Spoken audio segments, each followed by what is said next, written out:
Главным событием года стало, безусловно, подписание в Уфе договора о дружбе и сотрудничестве между Башкортостаном и Чувашией.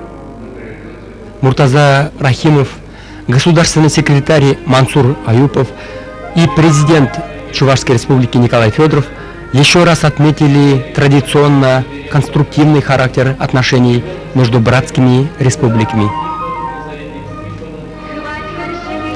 И как свидетельство реализации договора, в текущем году значительно участились культурные и общественные контакты между республиками региона.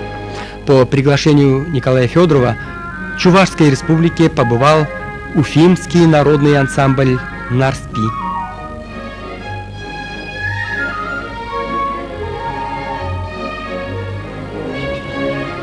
А в города и села Башкортостана поступила долгожданная литература на родном языке.